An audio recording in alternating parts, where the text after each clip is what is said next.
सबसे पहले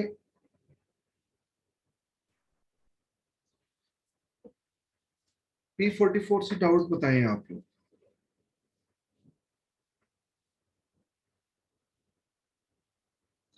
क्वेश्चन 1 के 15 पार्ट्स हैं, कोई डाउट? फर्स्ट के 5 पार्ट में बोरिक एसिड का एन फैक्टर 1 होता है ना। फिफ्थ वाले में बोरिक एसिड का एन फैक्टर 1 होता है। थर्ड वाले में हाइपोफॉस्फोरस एसिड का एन फैक्टर 1 होता है।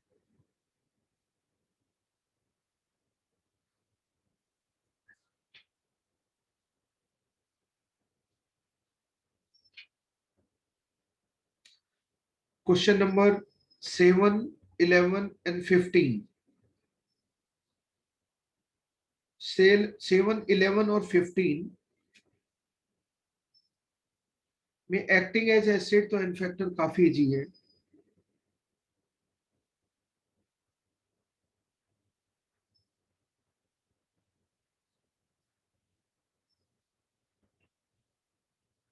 इस 7 हो गया,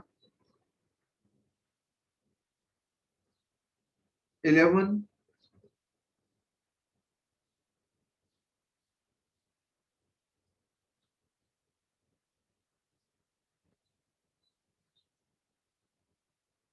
एंड 15, ये तीनों ऑक्सलेट वाले हैं।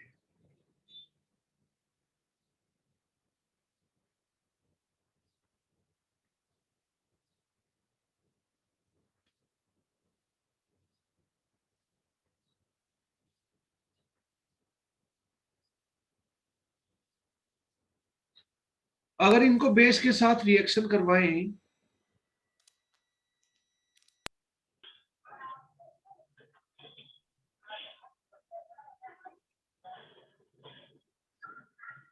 बेस के साथ रिएक्शन करवाएं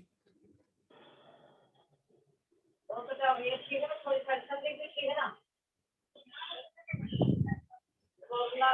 एन फैक्टर क्या क्या है बताओ। इसका एन फैक्टर बताओ। सबसे पहले वाले का एक्टिंग एज एसिड, एचाइन देगा ही। सेवंथ वाला एक एचाइन इधर, एक एचाइन इधर, दो एचाइन इधर, तो एन फैक्टर कितना हो गया? एन फैक्टर 4 हो गया जी। यहाँ पर कितने एचाइन है? 10 एचाइन है यहाँ पर H2C2O4 में, तो इसका एन फैक्टर 10 हो गया। तो molar mass divided by n factor हो जाएगा। Equivalent to it is molar mass divided by n factor. तीसरे क्वेश्चन नंबर 15 का कितना रहेगा? 2 एचाइन सोडियम हाइड्रोजन ऑक्सीलेट में है, पोटासियम हाइड्रोजन ऑक्सीलेट में 3 एचाइन है, क्योंकि 3 के HC2O4 है और 8 इधर है। 8 3 11 प्लस 3 13 हो जाएगा आपका। N factor is 13, acting as acid. तो इनका इक्विवेलेंट वेट आप निकाल लोगे एक्टिंग एज एसिड। अब मैं तीनों रिएक्शन को चेंज कर देता हूं। ये तो एसिड बेस न्यूट्रलाइजेशन रिएक्शन थी, तीनों को मैं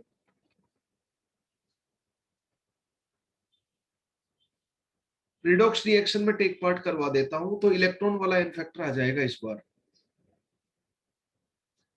KMnO4 आते ही एसिडिफाइड KMnO4 में तो इसका एन फैक्टर 5 है।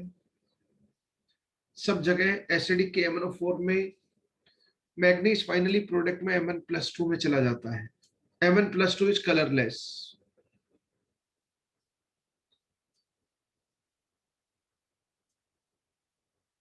अब बताओ इनका एन फैक्टर, जल्दी जल्दी बताना। What is the n factor?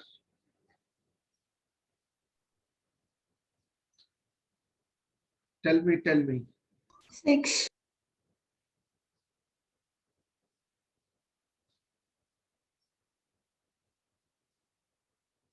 First का आंसर 6 के अलावा और कोई बताना चाहता है कोई?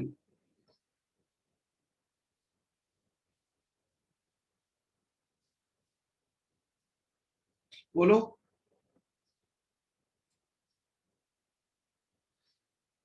क्या होगा इसमें और कोई तो? सोडियम +1, पोटासियम +1 में है, पहले ही +1 में है, और कुछ तो ऑक्सीडाइज होगा नहीं, कार्बन होगा, और सब जगह ये बाई ऑक्सीलेट हो या फिर ऑक्सीलेट हो या ऑक्सीलिक एसिड हो, उनमें कार्बन +3 में होता है। तो यहाँ पे 2 कार्बन है, प्रोडक्ट में किस में चले जाएंगे, सारे कार्बन +4 में चले जाएंगे, हमें पता है। 2 कार्बन इधर है, 2 कार्बन इधर है, 2 कार्बन इधर है, 6 कार्बन +3 से +4 जाएंगे। अब ये कार्बन 3 जगह है, एक NH2CO4 में, एक KH2CO4 में, पर ओवरऑल एक ही कंपाउंड दिया है, तो एन फैक्टर तो पूरे कंपाउंड का निकलेगा। इनको हम एडिशन कंपाउंड बोल देते हैं, कई कंपाउंड एक साथ ऐड हो जाए, जैसे एलम खुद एक एडिशन कंपाउंड है। क्यों? क्योंकि पोटासियम सल्फेट, एल्यूमिनियम सल्फेट और वाटर, 3 कंपाउंड है एलम में, उनके एडिशन से है वो, तो एडिशन कंपाउंड बोलते हैं इस तरह को, ये एडिशन कंपाउंड है। तो देखो यहाँ पे 2 और 2 4, 6 कार्बन +3 से फाइनली प्रोडक्ट में +4 में जाएंगे, इसलिए इसका एन फैक्टर अब 6 कहलाएगा। ठीक है, अब इसका एन फैक्टर 6 कहलाएगा। इसका एन फैक्टर कितना है, जल्दी से बताओ बच्चों। 16। कितने कार्बन हो गए इधर, 3 2 6 कार्बन, तो एल्यूमिनियम ऑक्सीलेट में हो गए, और ऑक्सीलिक एसिड के 5 मोल में 10 कार्बन हो गए, तो 16 कार्बन हो गए। 16 कार्बन +3 से +4 जाएंगे, यहाँ सब जगह रिएक्टेंट में +3 कार्बन है, तो एक कार्बन +3 से +4 एक इलेक्ट्रॉन लॉस करेगा, तो 16 कार्बन 16 इलेक्ट्रॉन लॉस करेंगे, तो इसका इक्विवेलेंट वेट हो जाएगा, इसका जो भी मोलर मास है divide by 16। What about this? 20। 2 13। Carbon है, इधर कितने कार्बन हो गए कुल मिलाकर, 2 कार्बन इधर है, इधर कितने कार्बन हो गए, 4, क्योंकि 2 है, सोडियम हाइड्रोजन ऑक्सीलेट 2 है। इधर कितने कार्बन हो गए, 6, इधर कितने कार्बन हो गए, 8, 8 + 6 14 + 4 18 + 2 20। Very good. तो यहाँ पे एन फैक्टर हो गया रिडॉक्स रिएक्शन में 20, क्योंकि ये सब ऑक्सीडाइजिंग एजेंट है, KMnO4 oxidising agent, reducing agent के रूप में तो KMnO4 K2Cr2 काम ही नहीं करता। जब भी रिडॉक्स रिएक्शन में टेक पार्ट करता है तो ऑक्सीडाइजिंग एजेंट के रूप में काम करते हैं, KMnO4 एंड K2Cr2। तो ये रिड्यूसिंग एजेंट है, खुद को ऑक्सीडाइज कर रहे हैं +3 से +4 में कार्बन को, ये सब रिड्यूसिंग एजेंट है। तो रिड्यूसिंग एजेंट का कौन होता है, जो खुद को ऑक्सीडाइज करे, खुद इलेक्ट्रॉन लॉस करे, ऑक्सीडाइज करे। तो पर यूनिट ऑफ, पर molecule, per unit of reducing agent कितने इलेक्ट्रॉन लॉस हो रहे हैं, वही रिड्यूसिंग एजेंट का एन फैक्टर है। ऑक्सीडाइजिंग एजेंट का एन फैक्टर क्या होता है, खुद को रिड्यूस करता है, तो पर यूनिट कितने इलेक्ट्रॉन गेन हो रहे हैं, वही उसका ऑक्सीडाइजिंग एजेंट का एन फैक्टर। चलो आगे के डाउट पूछो। Sir, yes please. सर आपने जो लास्ट एग्जांपल लिखा था उसमें 10 + 4 में नहीं जाएगा? लास्ट मतलब ये 15 वाला? Yes sir. हाँ, इसमें क्या बेटा, 10 + 4 में नहीं जाएगा? SN+4 में, हाँ बिल्कुल, दैट इज ऑल्सो, वो मैंने कंसिडर नहीं किया, सॉरी। तो 2 इलेक्ट्रॉन SN+2 से SN+4 वाले भी कंसिडर हो जाएंगे। फाइन।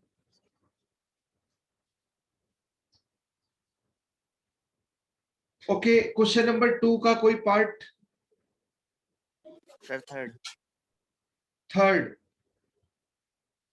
क्वेश्चन नंबर 2 का थर्ड पार्ट देखो, H2SO4 है, जरा भी डाउट हो बच्चे क्लियर कर ले। Na3HSO4 twice. देखो सबसे पहले तो ये देखो रिडॉक्स रिएक्शन है, नॉन रिडॉक्स रिएक्शन है, that is the first question that must strike to your mind. Sulphur यहाँ पर सल्फ्यूरिक एसिड में ये सल्फेट है, सल्फ्यूरिक एसिड में जो सल्फर +6 में है, दुनिया के हर सल्फेट में सल्फर +6 में ही होता है। तो सल्फर देखना है, हाइड्रोजन, तो ऑफ कोर्स इधर भी +1 इधर भी +1, ऑक्सीजन सल्फेट में और सल्फ्यूरिक एसिड -2 में। यानी कि H2SO4 का एन फैक्टर निकालना है सोडियम की तरफ, तो मुझे सोचना भी नहीं। ये नॉन रिडॉक्स रिएक्शन होगी, एसिड बेस रिएक्शन होगी। इसमें NaOH के साथ रिएक्शन होगी, ये बात भी तय है। NaOH बेस है, H2SO4 एसिड है, तब ये बना होगा Na3HSO4 ट्वाइस। खैर, हम कंप्लीट रिएक्शन पे नहीं जाएंगे, डायरेक्ट अगर एन फैक्टर निकाल सकते तो अच्छी बात है। यहाँ पे 2 सल्फेट है, 2 SO4 ट्वाइस है, तो 2 सल्फ्यूरिक एसिड होंगे। अब 2 सल्फ्यूरिक एसिड पक्का रिएक्ट कर रहे होंगे। What is the n factor of acid? ये पक्का एसिड के रूप में काम कर रहा है, NaOH बेस के रूप में काम कर रहा है। तो एसिड के एन फैक्टर की 2 डेफिनेशन होती है। पर मॉलिक्यूल H2SO4 कितने एचाइन फर्निश कर रहा है ऑन एन एवरेज, या कितने OH के साथ रिएक्ट कर रहा है।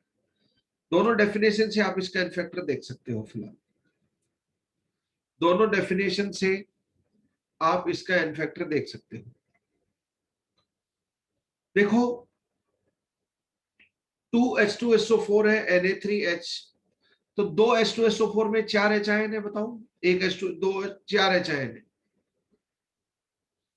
2 सल्फेट है तो 2 H2SO4 जरूर कंसिडर। 4 एचाइन में से एक एचाइन अभी भी सलामत है। 3 एचाइन की जगह पर 3 सोडियम आयन आ गए। 3 एचाइन की जगह पर 3 सोडियम आयन आ गए। तो 4 H2SO4 ने 2 H2SO4 मॉलिक्यूल के 4 एचाइन में से 3 एचाइन फर्निश हो गए, उनकी जगह सोडियम आयन रिप्लेस होकर आ गए। तो 2 मॉलिक्यूल ने 3 एचाइन फर्निश किए, तो एक मॉलिक्यूल ने 3/2 एचाइन फर्निश किया। तो पर मॉलिक्यूल ऑन एवरेज 3/2 एचाइन फर्निश हुए, तो एन फैक्टर आपका 3/2 हो गया। अब आप बोलोगे सेकंड डेफिनेशन के अकॉर्डिंगली कैसे देखें? सेकंड डेफिनेशन के अकॉर्डिंग, सेकंड डेफिनेशन क्या है आपकी? सेकंड डेफिनेशन है कि कितने एचाइन, कितने OH के साथ रिएक्ट कर रहे हैं। 2 H2SO4 3 NaOH के साथ रिएक्शन करेगा, तभी तो 3 सोडियम आयन आएंगे इधर Na3HSO4 ट्वाइस में, और 3H2 निकल जाएगा। देखो, एक एचाइन एक OH के साथ रिएक्ट करता है, तो एक H2 यहाँ 3H2, तो 3 एचाइन 3 OH के साथ रिएक्ट किए होंगे। ये बात तो वैसे ही यहाँ से क्लियर हो जाती है नंबर ऑफ H2 से। देखो, 2 मॉलिक्यूल 3 OH के साथ, सेकंड डेफिनेशन, पर मॉलिक्यूल ऑफ एसिड कितने OH के साथ होने एवरेज रिएक्ट कर रहा है। 2 मॉलिक्यूल एसिड 3 OH के साथ, तो पर मॉलिक्यूल ऑफ एसिड 3/2 OH के साथ रिएक्ट करेगा। तो दोनों डेफिनेशन से आपका एन फैक्टर 3/2 हो गया। एन फैक्टर पॉजिटिव होगा, जीरो तो हो नहीं सकता, नेगेटिव भी नहीं हो सकता। पॉजिटिव होगा, चाहे वो पॉजिटिव फ्रैक्शनल हो या पॉजिटिव इंटीग्रल हो। Is that clear? Is that clear? Yes sir. Yes, sir. Okay, आगे के डाउट पूछो।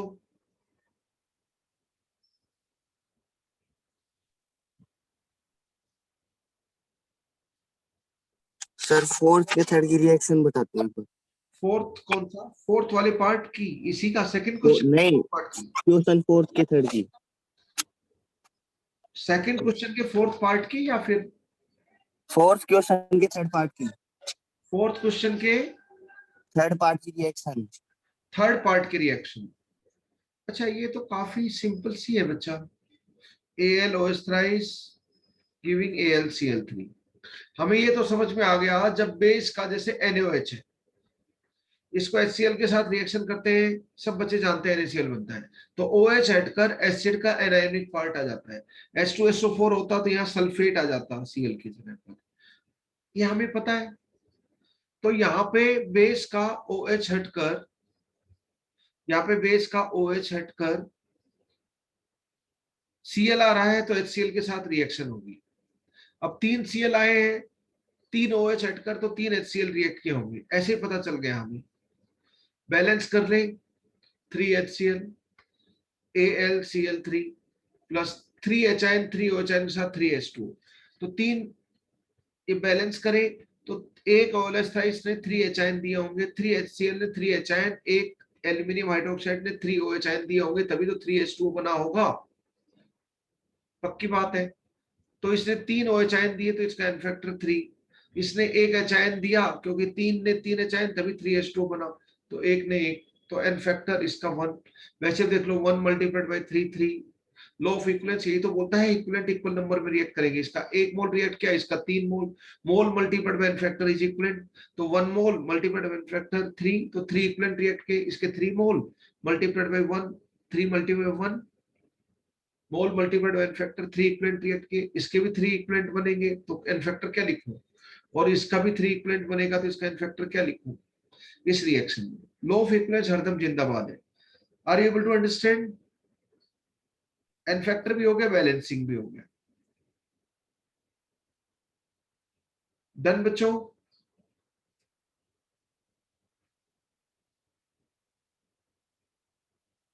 फोर्टी फोर में और कोई डाउट हो, किसी बच्चे को कोई भी डाउट हो, फील फ्री टू आस्क, जल्दी पूछो। किसी को भी कोई भी डाउट हो पूछें, आज पूरे डाउट डिस्कस कर रहे हैं हम। जितने अच्छे से डाउट क्लियर करोगे उतना ही अच्छा सा पेपर जाएंगे यार, हर पेपर जाएगा। और किसी का भी डाउट हो आप बड़ा सिंसियरली सुने।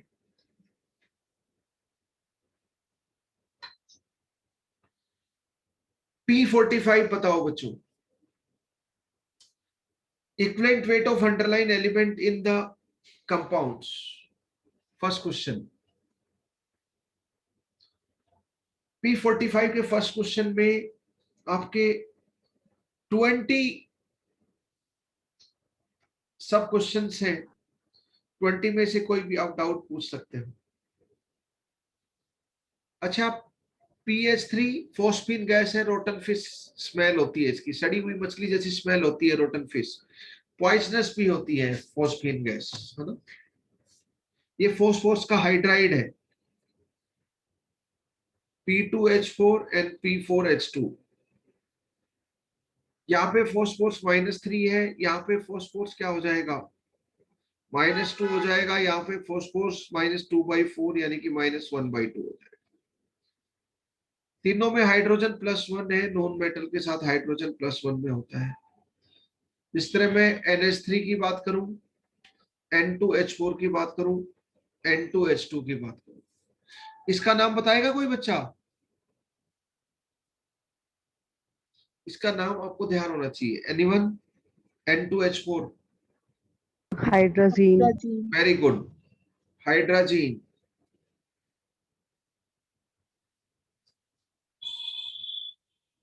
ऑक्सीडेशन स्टेट आप निकाल सकते हो अंडरलाइन एलिमेंट की,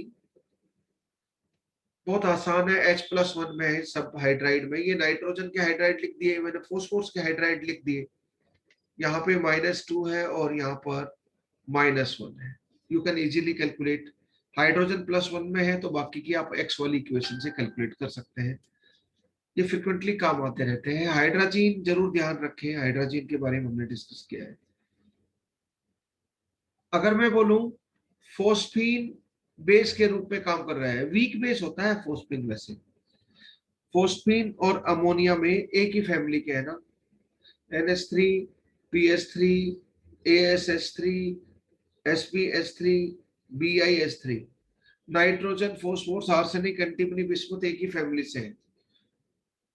क्या होता है nitrogen, phosphorus, arsenic, antimony, bismuth, ये होता है NH2NP3, ग्रुप नंबर 15 और पुरानी नंबरिंग के हिसाब से group number 5th A। Modern IUPAC numbering के हिसाब से, ग्रुप नंबरिंग के हिसाब से ग्रुप नंबर 15। 15 आपके एलिमेंट इलेक्ट्रॉन है इसमें, तो मैक्सिमम ऑक्सीडेशन स्टेट +5 और मिनिमम -3 हो सकती है। इसके इधर हुई तो पक्का गलत, इसके इधर हुई तो पक्का गलत, बीच में हुई तो गलत सही दोनों हो सकती है, क्योंकि इसके बीच में तो इनफाइनाइट वैल्यूज है। और ऑक्सीडेशन स्टेट पॉजिटिव, नेगेटिव, 0 कुछ भी हो सकती है, पर एन फैक्टर सिर्फ पॉजिटिव होता है ना। दोनों चीज में कंफ्यूज मत होना। तो 5 इलेक्ट्रॉन है, 5 इलेक्ट्रॉन है इसके वैलेंस शेल में, मैं इतना बताना चाह रहा था इधर, बाकी चीजें मैंने एड ऑन ऐसे ही बता दी जो आपको पता है फॉर रिवीजन पर्पस। तो नाइट्रोजन के पास 3 इलेक्ट्रॉन तो हाइड्रोजन में यूज हो गए, 5 इलेक्ट्रॉन थे इनके पास, तो एक लोन पेयर बचा होगा, एक लोन पेयर बचा होगा सबके पास, सारी फैमिली के पास। अब बेसिक स्ट्रेंथ यहां से यहां बढ़ती चली जाती है, बेसिक स्ट्रेंथ यहां से यहां बढ़ती जाती है। अमोनिया बेस के रूप में आपने सुना है, बेसिक स्ट्रेंथ यहां से यहां बढ़ती चली जाती है, राइट। और अगर मैं एसिडिक स्ट्रेंथ की बात करूं तो down the group size difference की वजह से बढ़ती चली जाती है, वो मैं डिस्कस कर चुका हूं। अगर ये एसिड के रूप में भी काम करेंगे, आप बोलोगे सर एसिड के रूप में कब काम करते हैं? करते हैं, ब्रोस्टेड एसिड के रूप में काम कर सकते हैं। एक्वस सॉल्यूशन में ये एसिड के रूप में काम नहीं करेंगे। तो NH3 और PH3 में कौन स्ट्रॉन्गर बेस है? NH3, जानते भी आप NH3 को। तो अगर मैं बोलूंगा कि NH3 के पास एक लोन पेयर है, PH3 के पास एक लोन पेयर है, एक HCl यानी कि एक एचाइन के साथ रिएक्ट करेगा, ये भी एक एचाइन के साथ क्या बना लेगा? ब्रोस्टेड एसिड होता है जो एचाइन ले, NH4 पॉजिटिव, यहाँ पे फोस्फोनियम आयन बनेगा, कोऑर्डिनेट बॉन्ड से बनता है, सबको पता है। H पॉजिटिव आयन तो दुनिया का सर्वोत्तम दर्जे का भिखारी है, उसके पास 0 इलेक्ट्रॉन है, उसके पास, वो बोलता है अगर मेरे साथ बॉन्ड बनाने हैं तो साहब आपको दोनों के दोनों इलेक्ट्रॉन देने पड़ेंगे, सिंपल कोवलेंट बॉन्ड मेरी दुनिया में है नहीं, प्रोटॉन बोलता है H पॉजिटिव। मैं तो सिर्फ कोऑर्डिनेट बाद में मैं तो सिर्फ कोऑर्डिनेट कोवलेंट बॉन्ड बना सकता हूं, राइट। यहां से यहां अगर मैं कोऑर्डिनेट कोवलेंट बॉन्ड बनाऊंगा तो सिंपल कोवलेंट बॉन्ड में कन्वर्ट कर लो इसको, तो ये N पॉजिटिव और H नेगेटिव पॉजिटिव होकर न्यूट्रल हो जाएगा, ये अमोनियम आयन। इसी तरह N की जगह फोस्फोरस रखोगे तो फोस्फोनियम हो जाएगा। तो एक इस बेस ने एक एच आयन एक्सेप्ट किया, तो सेकंड डेफिनेशन से बेस कितने एच आयन ले रहा है? N फैक्टर 1 फोस्फेन का भी, N फैक्टर 1 अमोनिया का भी, अमोनिया का N फैक्टर 1। लेकिन अमोनिया को जब पानी में डालते हैं तो वो NH4OH होता है। अब NH4OH का तो आरएनएस बेस के हिसाब से N फैक्टर 1 एक OH आयन देगा, वैसे देख सकते हो। अमोनिया और NH4OH में कोई फर्क नहीं है। जैसे CO2 को पानी में डालें तो वही H2CO3 में कन्वर्ट हो जाता है, कोई फर्क नहीं है, दोनों का एसिड के रूप में N फैक्टर 2 है। NH3 को पानी में डालें तो NH4OH में कन्वर्ट हो जाता है, दोनों का N फैक्टर 2 है एक्टिंग H बेस। SO3 को पानी में डालें तो सल्फ्यूरिक एसिड में कन्वर्ट हो जाता है, दोनों का H2SO4 का N फैक्टर पता है, पर SO3 का भी N factor acting H base 2 है। समझ गए? क्योंकि एक SO3 से एक H2SO4 बनता है। वैसे पर सेकंड ऑक्साइड के लिए आप सेकंड डेफिनेशन यूज कर सकते हो, जैसे यहाँ अमोनिया के लिए हमने सेकंड डेफिनेशन यूज किया ना, कितने एच आयन एक बेस ले रहा है ऑन एन एवरेज, वो उसका इनफैक्टर है। आई मम्मी आप उड़ाओ, मम्मी उड़ाओ। डन बच्चों? ओके, फर्स्ट का कोई पार्ट, कोई कंफ्यूजन? N3H में N फैक्टर आपका ऑक्सीडेशन स्टेट है सब जगह -1/3, बहुत ही सिंपल। SN 4.408, तो इसका ऑक्सीडेशन स्टेट SN का 16/4.4 है, ये हम क्लासरूम में कर चुके हैं। क्वेश्चन नंबर 2 का equivalent weight of following acid, acid साथ साथ बोल दिया तो अब उसको रिड्यूसिंग ऑक्सीडाइजिंग एजेंट के रूप में तो सोचना भी नहीं है, नॉन रिडॉक्स रिएक्शन में एसिड के रूप में। Any doubt?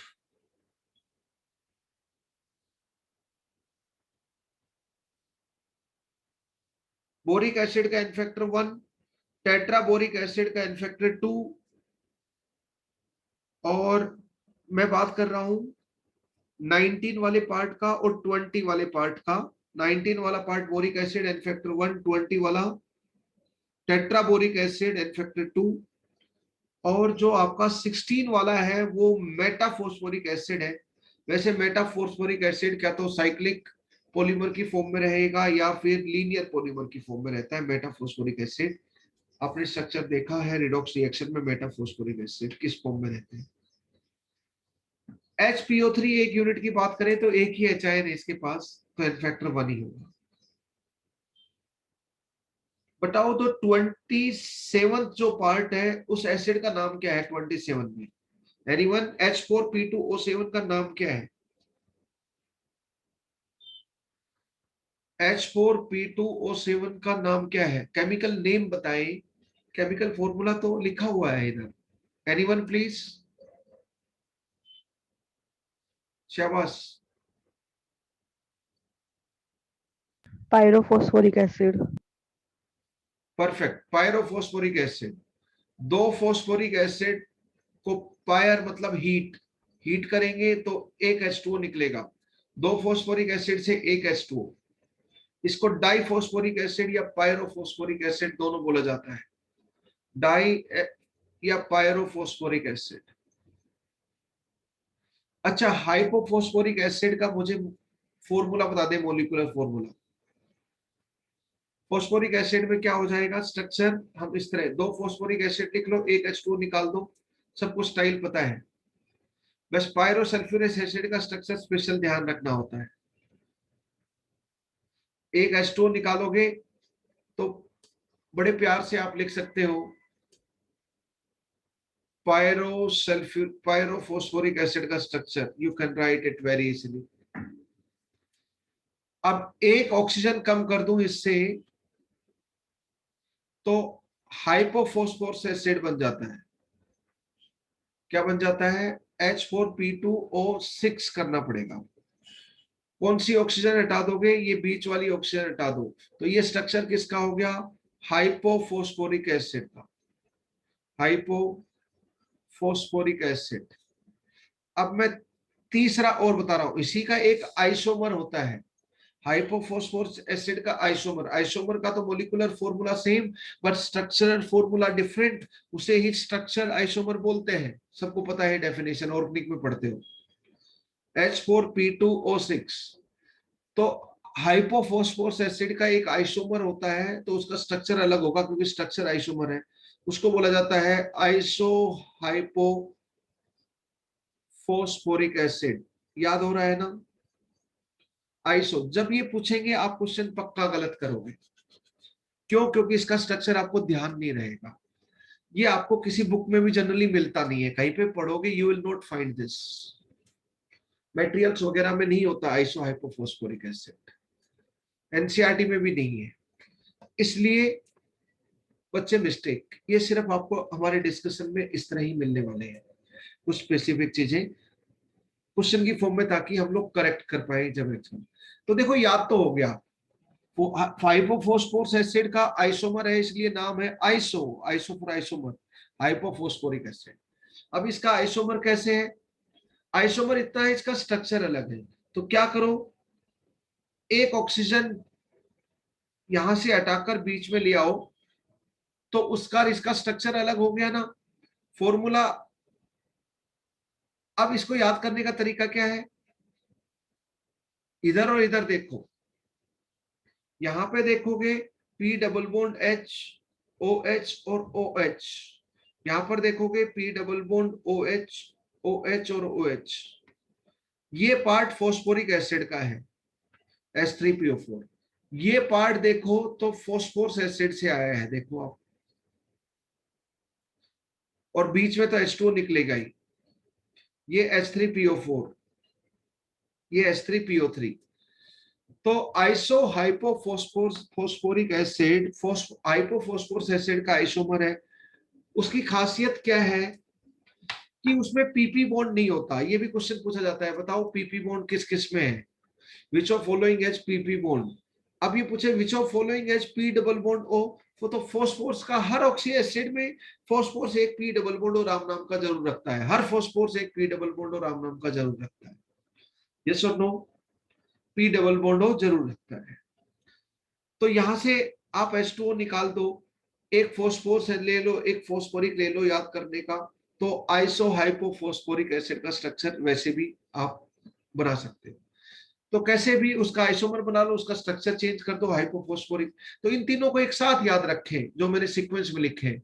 पायरोफॉस्फोरिक एसिड, उसकी बीच की ऑक्सीजन हटा दें तो यहाँ पे पीपी लिंकेज है, यहाँ पर भी पीपी लिंकेज नहीं है, और यहाँ पर भी पीपी लिंकेज नहीं है।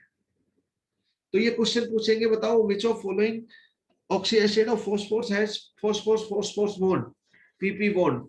तो स्ट्रक्चर पता है तो आप आंसर कर पाओगे, नहीं तो नहीं कर पाओगे, as simple as that. You can't do it. H4P2O6, तो ये है डाई और हाइपोफॉस्फोरिक एसिड, पायरोफॉस्फोरिक एसिड, ये हाइपोफॉस्फोरिक एसिड, एंड उसका आइसोमर आइसो हाइपोफॉस्फोरिक एसिड। ये इंपॉर्टेंट है, बाकी सब तो आपको मिल जाएंगे। ठीक है, अब मैं आपसे ऑक्सीडेशन स्टेट भी पूछ लेता हूं लगे हाथ। बताओ इस फोस्फोर्स और इस फोस्फोर्स की ऑक्सीडेशन स्टेट क्या है? अच्छा मुझे बताओ, यहाँ पे 4 + 2x - 12 = 0, तो x = +4 आया, पर वो तो दो फोस्फोर्स है इसलिए एवरेज वैल्यू आई। यहां से बताओ मुझे जल्दी से, what is the phosphorus oxidation state here for this phosphorus? +5 plus plus 5 5, दो बॉन्ड ऑक्सीजन के साथ, एक बॉन्ड एक बॉन्ड एक बॉन्ड, 5 बॉन्ड हो गए ऑक्सीजन के साथ, तो सब बॉन्ड पे फोस्फोर्स पे हर बॉन्ड की वजह से +1 +5। यहाँ पे बताओ इस बॉन्ड की वजह से +1, इन दो बॉन्ड की वजह से +2, इस ऑक्सीजन वाले बॉन्ड की वजह से फिर +1, लेकिन इसकी वजह से एसिड है तो H+1 में होगा तो P को -1 होना पड़ेगा, तो +1 -1 खेलने चला गया, कितना बच गया बच्चों? +3 बच गया। एक फोर्स +3 पे, एक +5 पे, तो एवरेज क्या हो गया? +3 वाला एक है, +5 वाला एवरेज है, दो टोटल है, तो एवरेज आपका आंसर 4 आ गया, इसलिए एवरेज 4 आया था। ठीक है, जरूर ध्यान रखें। अब देखना, इंटरेस्टिंग क्वेश्चन स्टार्ट होते हैं 21 से, 21 से 25 तक सारे के सारे सोल्ट है, सोल्ट आपके, और इन सोल्ट को एसिड के रूप में बोला है। अमोनियम में बताओ, अमोनिया एक एचाइन लेता है तो अमोनियम में कन्वर्ट होता है, अभी अभी देखा था कोऑर्डिनेट बॉन्ड के जरिए। तो अमोनियम आयन कितने एचाइन दे सकता है? एक एचाइन दे सकता है। तो 21 में एक अमोनियम आयन है, एक एचाइन देगा। 22 में कितने अमोनियम आयन है? 2 अमोनियम आयन है, तो 2 एचाइन देगा, एन फैक्टर 2। थर्ड में 3 अमोनियम आयन है, अमोनियम फॉस्फेट में, एन फैक्टर 3। चौथे वाले में एक अमोनियम आयन है, अमोनियम पर क्लोरेट हो गया, ध्यान हो, तो NH4 पॉजिटिव, ClO4 -1, ClO4 -1, देखो HClO4, HbRO4, HiO4, ये पर क्लोरिक एसिड, पर ब्रोमिक एसिड, पर आयोडिक एसिड। इसका नाम बताना मुझे, H2SO5, पर ऑक्सी, यहाँ पे पर आ रहा है, और ये भी पर हेलिक एसिड है, इनमें पर आ रहा है। एक इंटरेस्टिंग चीज बताऊंगा, ये क्वेश्चन में काम आएगी, पर ऑक्सी मोनोसल्फ्यूरिक एसिड। अच्छा, इसका प्यार का नाम क्या होता है? इसका कैरोज एसिड। वेरी गुड, कैरोज एसिड, है ना। परोक्सो या परोक्सी मोनोसल्फ्यूरिक एसिड तो प्रॉपर नाम हो गया, एक सल्फर है monosulfuric acid. Peroxy disulphuric acid सबको याद है, ये है, यहाँ पे मोनो की बजाय बस डाई आ जाएगा और कुछ नहीं। इसका प्यार का नाम मार्शल।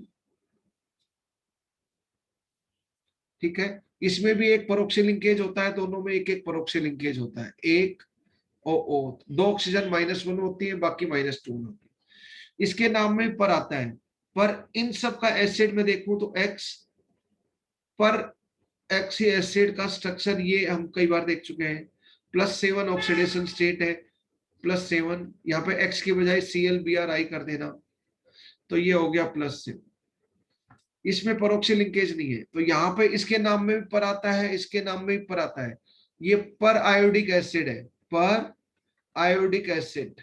आप इसको पर आयोडिक एसिड बोलोगे, पर इसका स्पेलिंग वही है जो पीरियोडिक टेबल का होता है, पीरियोडिक, तो पीरियोडिक भी बोल सकते हो। ठीक है, पर आयोडिक एसिड बोलते हैं वैसे यहाँ पर पीरियोडिक टेबल की जो स्पेलिंग है वही इसी की है। ठीक है, पर उसको तोड़कर बोलो, पर आयोडिक, एक साथ बोलेंगे तो पीरियोडिक हो जाएगा। चलो, पर हेलिक एसिड में पर वर्ड आता है, पर इनमें परोक्सी लिंकेज नहीं है, इस चीज का ध्यान रखना। इनके नाम में पर आता है, परोक्सी लिंकेज नहीं है, ये कहीं ना कहीं यूज होगा पक्का। ठीक है, तो इनका इनफैक्टर हो गया 21 से 25 तक, सभी का इनफैक्टर आप आसानी से देख सकते हो। मैंने क्या बताया था, ये तो अमोनियम सोल्ट में तो आप देख लोगे कैसे, कि भाई कितने अमोनियम है, एक अमोनियम एक एचायन देगा जब बेस के साथ रिएक्ट करेगा, तो एन फैक्टर उतना ही होगा जितने एच आयन देंगे जितने अमोनियम आयन होंगे। अमोनियम सोल्ट है सारे के सारे क्वेश्चन में। लेकिन सोल्ट के लिए मैंने एक्टिंग एज एसिड की कौन सी डेफिनेशन यूज करने के लिए बोला था? सोल्ट एंड ऑक्साइड के लिए सेकंड डेफिनेशन। फर्स्ट डेफिनेशन था एक एसिड का मॉलिक्यूल कितने एच आयन दे रहा है, उससे कर लिए हमने सारे के सारे। अब एक एसिड का मॉलिक्यूल कितने OH आयन के साथ एक कर रहा है, तो इन सबको ना OH आयन के साथ एक अमोनियम आयन एक OH आयन के साथ एक NH4OH बनाता है, उसको तोड़कर NH3+H2 लिख दो चाहे। NH4OH is not stable that breaks down into NH3+H2. Carbonic acid is not stable that breaks down into CO2+H2। मैं बोलूं सिर्फ NH4OH सॉलिड मुझे दे दो, कभी नहीं मिलेगा, एक्वा सॉल्यूशन में मिलेगा। It is stable only in aqua solution. मैं बोलूं मुझे सिर्फ प्योर 100 ग्राम कार्बोनिक एसिड दे दो रूम टेम्परेचर प्रेशर कंडीशन पे, जो नॉर्मल कंडीशन है जिसपे हम और आप रहते हैं सर्दी गर्मियों में, कार्बोनिक एसिड नहीं मिलने वाला, दैट इज नॉट स्टेबल। पर हाँ H2CO3 एक्वा सॉल्यूशन की फॉर्म में स्टेबल हो सकता है, होता है, हो क्या सकता है। NH4OH एक्वा सॉल्यूशन में तो स्टेबल है। जैसे एक इंटरेस्टिंग बात और बताता हूं मैं आपको, जीके की तरह बहुत इंपॉर्टेंट। देखो कार्बोनेट है, सोडियम कार्बोनेट, 4 सबसे ज्यादा, बताओ यहां से यहां जाते हैं तो नॉन मेटल आते चले जाते हैं, तो नॉन मेटेलिक करेक्टर इधर से इधर और मेटेलिक करेक्टर इधर से इधर बढ़ेगा।